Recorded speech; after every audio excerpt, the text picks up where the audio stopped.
This is the CBS Evening News. Dan Rather reporting. Good evening. Thousands of East Germans made their break to the West today, and thousands more are right behind them. It was another day that changed the face of communism forever. The government of Communist Hungary defied its communist ally, East Germany, threw open its borders, and allowed thousands of East German refugees to flee. Starting at midnight, they poured across the border into Austria, then straight through to West Germany, where all East Germans will be given automatic citizenship and freedom. Anthony Mason begins our report. When this busload of East German refugees crossed into Austria early this evening, for many it was the first time they'd set foot in the West. These scenes of celebration and relief were repeated over and over again along the border today, as thousands of East Germans made their way west. They came any way they could, on foot, in their notoriously clunky East German cars, in imposing bus convoys. With Hungary's decision to throw open its borders, there was nothing more to stop them. The buses organized by the West German government were slow in coming to the Budapest camps this morning, but it was a short wait for the refugees who'd already spent more than 3 weeks here. The West German ambassador was there to see them off. Almost everyone was leaving except the East German consul. Dieter Graumann, whose job it was to convince his countrymen to come home, was today a lonely man.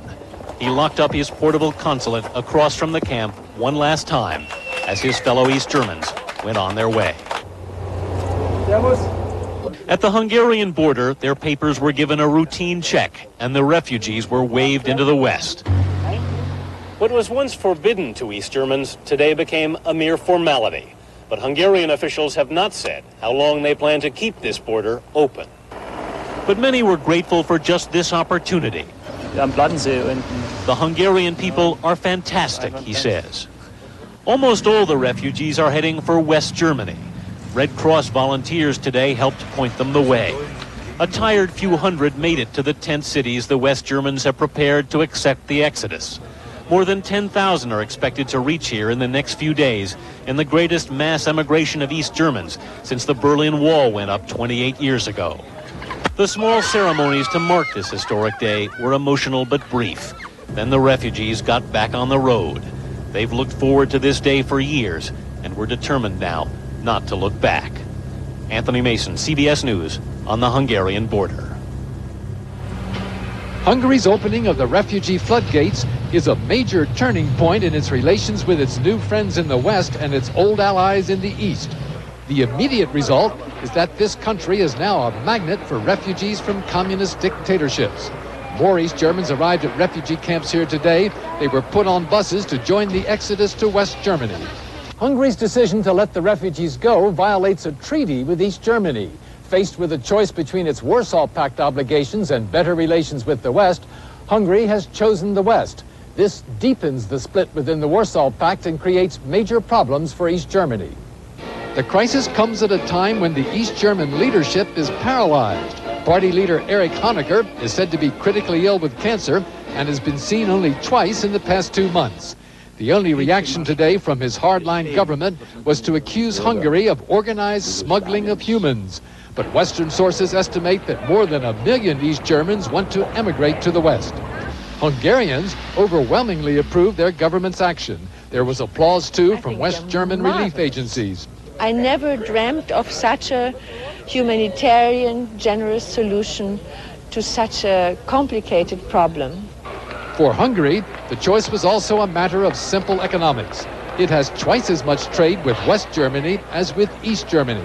I think Hungary realizes that for the success of its economic reforms, it really needs West German financial, economic and political support. Hungary's decision to tear down its section of the Iron Curtain 4 months ago was the beginning of a major shift in its military and foreign policy. Hungary is now discussing a military pact with its neutral neighbors, Austria and Yugoslavia. It wants to create a 60-mile deep buffer zone along the borders with those countries and is asking the Soviet Union to withdraw 2 armored battalions from the zone. The Soviets had already begun a partial pullout of their tanks last spring. Hungarian officials now say their aim is the eventual withdrawal of all Soviet forces and ultimately a neutral Hungary. Tom Fenton, CBS News, Budapest. Mikhail Gorbachev yielded ground again today in another area, trying to settle a strike by one of the Soviet Union's own rebellious minorities. Workers went back to their jobs in the predominantly Muslim Republic of Azerbaijan, saying most of their political demands had been met. But as our Moscow correspondent Barry Peterson reports, similar movements are springing up all over the Soviet Union to challenge central authority. They took to the streets in Baku to defy the Kremlin, the latest in a dangerous roll call of republics or nationalities who increasingly believe it is time to break free of communist rule. And today, their campaign won a major victory. The government forced to cut a deal, an end to a week of strikes, in exchange for letting political leaders form a popular front. In essence, a local political party likely to become a platform for those who oppose Moscow. Over the weekend, Mikhail Gorbachev pleaded for an end to these movements that threatened to break up the Soviet Union. But even as he spoke, there were meetings in the Baltics where the Popular Front movement began. And today, word of a Baltic common market to be formed in the next few years. Its goal, developing more trade with the West, vital to the Baltics' plan of someday standing on their own. And last night, demonstrations in the Ukraine, the second largest republic in the Soviet Union, to celebrate their new Popular Front formed over the weekend. They displayed the Ukrainian national flag amid some calls for total independence.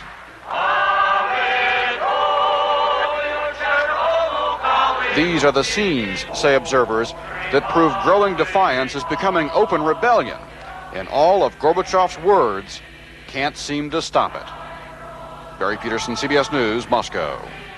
Populist Soviet politician Boris Yeltsin told CBS News today he figures Gorbachev must achieve much more economic progress within a year or possibly face a kind of revolution from below by rank-and-file working Russians. Yeltsin is in New York while on unofficial tour of the United States. I talked with him about the amazing events in Eastern Europe. When you see these pictures of the East Germans going through Hungary and going into Austria, one person, what goes through your mind and your heart? Он хочет сказать тонущий корабль. You mean to say, is this a sinking ship? Is that what you have in mind? My question is whether that's what goes through your mind. Нет, Not really. нет. Восточная Германия East Germany на плаву. is sailing along nicely, И потопление ей не грозит. and there's no threat, there's no danger of it sinking.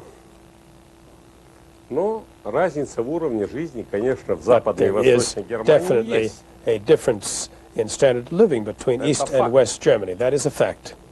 But you don't think this is going to become a big problem for Gorbachev and the Central Soviet leadership? Нет. No, I don't. You continue to believe that the number one problem is economic reform? И уровень жизни. And the living standard, improving the living standard, И социальная справедливость. and social justice. If things continue to go as they are going in the Soviet Union, does Mikhail Gorbachev survive as the central leader? Вы задаете сложный вопрос. This is a very difficult question to answer.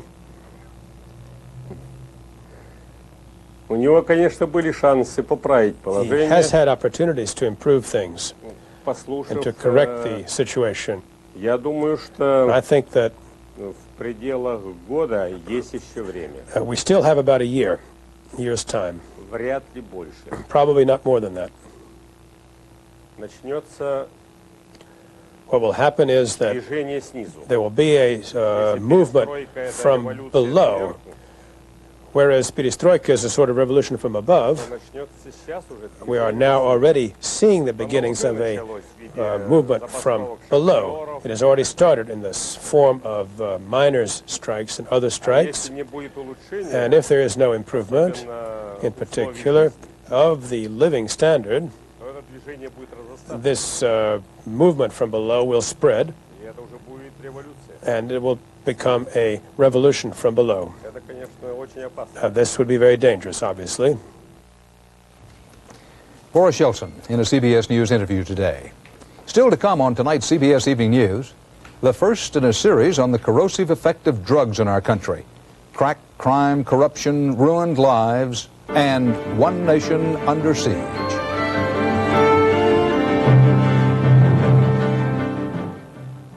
You know, this Eagle Town marks the first time we both agreed on a car. Any reason why? The 7-year, 70,000-mile protection plan. Which do you think will come first? The miles.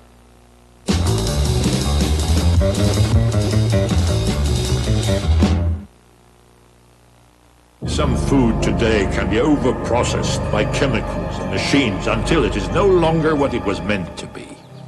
That's why we long for good things from the earth. The taste of Kellogg's Mueslix. Wheat and oats tended with care and washed by the summer rain. Fruit and nuts rich and sweet with ripeness. Savor the taste of what breakfast was meant to be. Kellogg's Mueslix.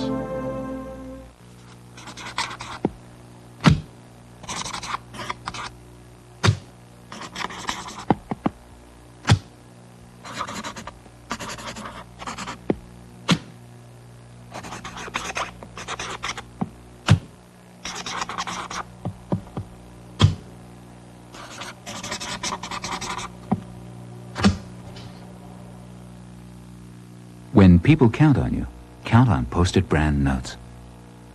Let me tell you some great news about Eagle Talon. First, let me tell you, it's pouring outside. And this all-wheel drive is terrific on a wet road. Well, that's the news. And that's the weather. Good night.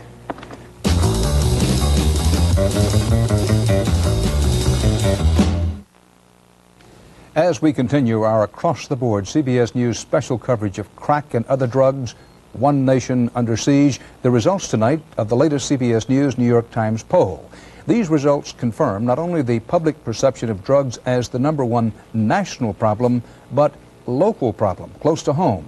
1/3 of the people we polled said drugs were now the most important problem in their own communities. More than 25% said they know places in their own neighborhoods where drugs are sold. And about half the people we polled said they personally know someone seriously affected by illegal narcotics. President Bush had a spokesman confirm various news reports that, yes, he did secretly authorize back in August an expanded role for U.S. soldiers sent to help control drugs in South America. Colombia, Peru, and Bolivia were specifically mentioned, but Mr. Bush denies this was any secret approval for a combat role. Still, he seemed to leave the door open for U.S. soldiers to work out in the field for training missions in those countries where they could come under attack. Now, besides questions about how much wider role U.S. soldiers are to be given, there are also questions about what kind of U.S. military equipment has been sent to Colombia. Has the right kind of equipment been sent? How helpful can it really be? CBS News correspondent Richard Threlkeld is on scene in Colombia looking into this. In Medellin, Colombia's cocaine capital, a former mayor was assassinated today, presumably by gunmen from the drug cartels. And in Bogota, they were scheduled to deliver more of that $65 million in U.S. military hardware, designed to help Colombia put its $4 billion a year drug business out of business. Is it money well spent or money down the drain? Even some beleaguered Colombians are having trouble answering that. For one thing, Colombia's pervasive security forces must finally break off that cozy relationship they've had with the drug lords, the so-called traficantes. For 10 years now, they've teamed up with the right-wing death squads linked to the military in the brutal ongoing war here against guerrillas and just about anybody else who is left of center. This has been a paramilitary death squad violence financed by the drug trade, and with the direct complicity of very high-placed officials in the armed forces. The success of America's military investment here will also depend on whether, after 400 years of hardship, institutional corruption, and terrible violence, Colombia's finally prepared to become an honest and more just society. Money doesn't just talk here, it shouts. Plata o plomo, the traficantes say, silver or lead, a bribe or a bullet. The cemeteries here are full of honest people who took the bullet, so it's not surprising that there are soldiers who will take a bribe to look the other way. The going rate here is $250 a month for a private, twice his salary, $5,000 for a captain, $15,000 a month for a general. The worst problem is the infiltration and corruption of drug traffickers within the military institutions. It may well turn out that even with all this U.S. help, Colombia will lose its war. If so, Washington will have wasted a lot of its money and a lot of its prestige down here in the middle of the Andes, only to discover that in the war against drugs, victory, like charity, begins at home. Richard Threlkeld, CBS News, Bogota. The accused narcotics cartel money man, extradited by Colombia last week to face trial in the USA, pleaded not guilty today. He is now held in Atlanta on charges of laundering more than $1 billion in dirty drug money. Eduardo Martinez Romero was ordered held without bail.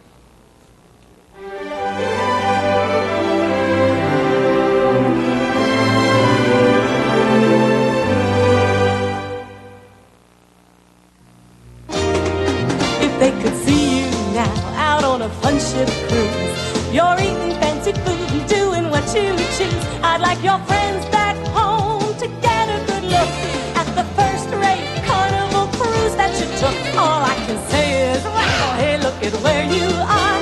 What a fun ship, holy cow. They'd never believe it if your friends could see you now. Take a 3, 4, or 7-day cruise on Carnival, the most popular cruise line in the world. Now Red Lobster tempts you like never before with king crab legs, sweet snow crab, luscious Dungeness. It's our Crab Lovers Festival, starting at an incredible $6.95. Give in to temptation. 8 great crab and seafood platters you'll love, starting at just $6.95. The Crab Lovers Festival, now at Red Lobster. And kids get shrimp, a complete meal, just $1.95. Sunsweet's been up to something remarkably fresh. A reclosable canister. So Sunsweet pitted prunes stay fresh and moist.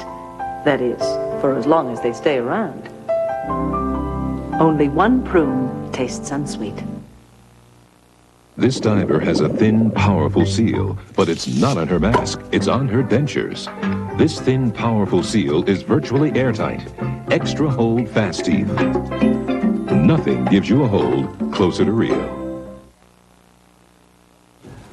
What to do about this nation's aging commercial aircraft? Well, today the Federal Aviation Administration said it will order structural modifications to ensure the safety of 1,500 planes. They involve older McDonnell Douglas DC-8s, DC-9s, DC-10s, and MD-80s. Well, coming soon, though perhaps not to a grocery store near you, fresh fruit and vegetables free of cancer-causing pesticides. That was the gist of an announcement today from an environmental group and some retail store chains. It was immediately denounced by some larger retailers. Eric Ingberg is covering the issues in this food fight. The long-running debate over the safety of pesticide-treated food abruptly turned a corner today. Environmentalists who used to say government regulation was the answer shifted to a free enterprise approach, announcing they had won cooperative agreements from 4 retail food chains to stop selling pesticide-tainted food. A past reliance on regulation per se is a broken reed. It ignores the essential genius of the American market, of America, which is marketplace pressures. The agreements cover about 150 stores in New England, Arizona, and California, 1,000 in Canada, with sales totaling $8 billion annually.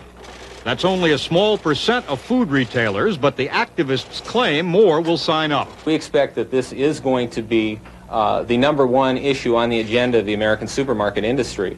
And we're proud that these folks have had the courage to go first.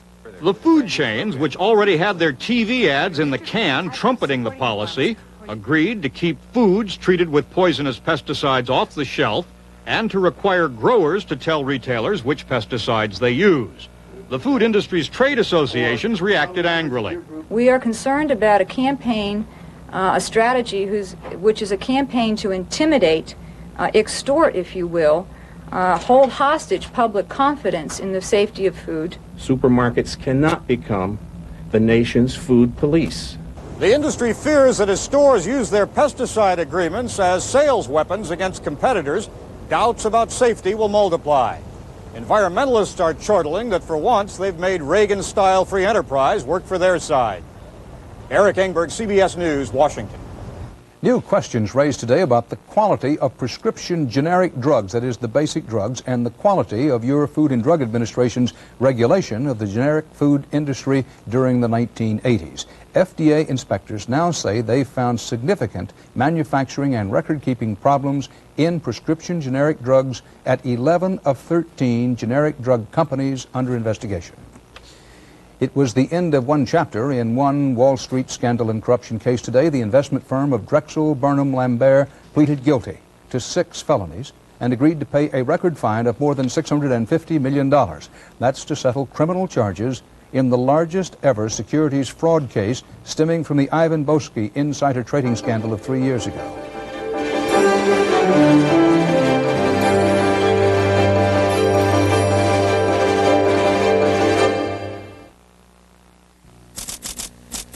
Did you know that certain kinds of diet frozen foods get 40, even 50% of their calories from fat? Fat! Eat smarter. The one you can trust is Le Menu Lifestyle. Every serving is under 300 calories, helps you limit sodium, cholesterol, and is low fat. The only thing we didn't touch is the taste. Le Menu Lifestyle. Eat smarter. I just did something incredible. 5 minutes ago, I had gray hair, but now I don't. And this is what did it. New Option Instant from Clairol, the advanced way to get rid of the gray. New Option Instant for men is different. There's no messy mixing. It's so easy. Just press, apply, and only 5 minutes later, your natural-looking color's back. Hair even feels thicker. So why look like this? When you can look like this. New Option Instant from Clairol, the advanced way to get rid of the gray. This is one of 570 million refund locations for American Express traveler's checks. Now you can get a refund virtually anywhere there's a phone. Only from American Express traveler's checks. So if your bank doesn't carry them, go to one that does. How strong is Extra Strength Tums EX? Heartburn strikes, Tums strikes back. Heartburn's gone that fast. Tums EX, twice as strong, twice as fast as regular Rolaids.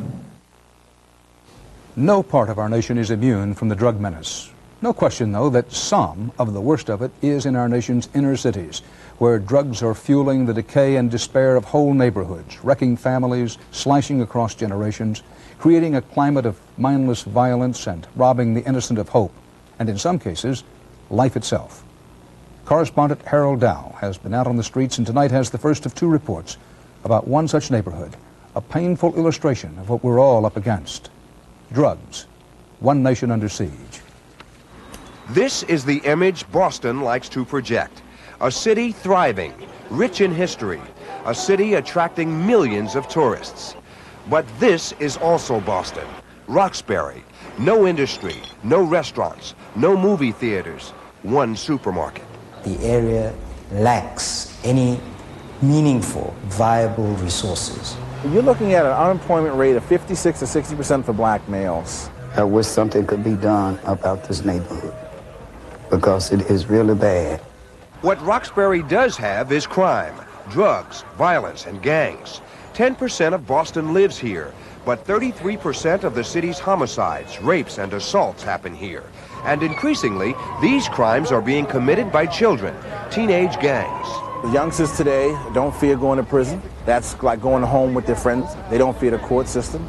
They don't fear having reprisals, and they don't fear death. Are you afraid to live here? Of course. I mean, it's normal to be afraid when innocent people, even innocent children, are being shot down on the street. A mother screams in terror because her daughter has just been shot in a playground, caught in a crossfire between rival gangs. This victim lived, but another 12-year-old Tiffany Moore was killed last summer when she was sprayed with gunfire while playing outside her home. Bitter, I'm very bitter. They looking for money, and anybody that happened to be in the way is just a victim. 16 years old? Yeah. You think you're pretty bad, huh? During the last few years, Roxbury has exploded with gang warfare. Police estimate there are about 450 gang members in the area, but community leaders put the number at 2,000 or more. It is said that gangs offer a sense of belonging, a family. You got to be with somebody. You can't be solo, man. Just not happening no more. I live around the area, I'm cool with all the people around there, and it's like they protect my back, I protect them. The gangs use street names: Humboldt, Intervale, Castlegate, the streets where they live. They mark their territory with graffiti. One gang claims its turf by hanging one brand of sneakers in a tree. They use symbols to identify each other: baseball caps, jewelry. For a teenager growing up in Roxbury, wearing the wrong baseball cap, wearing the wrong brand of sneakers, or being on the wrong street can get you killed. What do they fight about? Petty things. I mean, like what? Give me an example. Someone coming down trying to roll on our block, or someone stepping on somebody's sneakers. A lot of the time it's girls. And a lot of times it's drugs. And while the Roxbury gangs are not organized just to sell drugs, drug money helps the gang members buy things that poverty can't afford. We're not going to be homeless. We're not going to sleep out in bags. We're not going to do that. We're going to survive one way or the other. And if selling drugs is the only way we can do it, we're going to do that. Boston Mayor Raymond Flynn admits that the city bears some responsibility for the conditions in Roxbury. Because the root cause of a lot of the gangs and drugs activity that we have is a fundamental issue of poverty. That lack of opportunity that young people have. But most people in Roxbury think the gangs are the problem. I don't understand that, because it's like, if you're afraid of the gang members, that means you're afraid of your kids. But the truth is, they are. Harold Dow, CBS News, Boston. And that's part of our world tonight. Harold Dow will have another report for us tomorrow evening. Dan Rather for the CBS Evening News. See you tomorrow. Good night. Maybe someday he'll be a great musician. Right now, his music's giving me a great big headache. But instead of aspirin or Tylenol, I'm taking Advil. Advil gives me the kind of strength I need. See, just one Advil is as effective as 2 regular-strength Tylenol. Yet Advil is gentler to my stomach than aspirin. That's important to me. Since he started learning about music, I've learned a lot about Advil.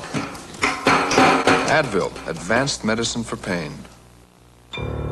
Last year, 6 million people bought a refrigerator 1 year too soon. Introducing the new refrigerator from Maytag. Buy one now, and if it stops working before the year 2000, we'll buy it back. See your Maytag dealer for details. See a Maytag repairman in our commercials. The new refrigerator from Maytag. The dependability people. Got a flat tire. Now my stomach's on fire. My day. My Lanta, too. Introducing Mylanta 2 roll packs for double strength acid relief wherever you are. Because my life takes my Lanta, too.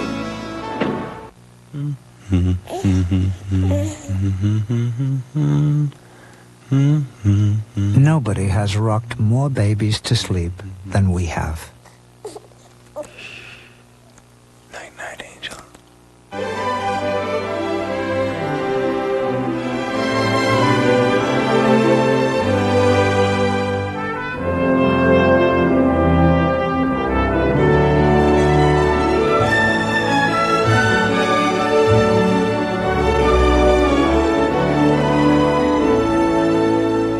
I'm Harry Smith. And I'm Kathleen Sullivan. Tomorrow, live from Miami, how to stop drugs from entering this country. Also, more with Natalie Cole, and David Crosby joins us on CBS This Morning. This is CBS.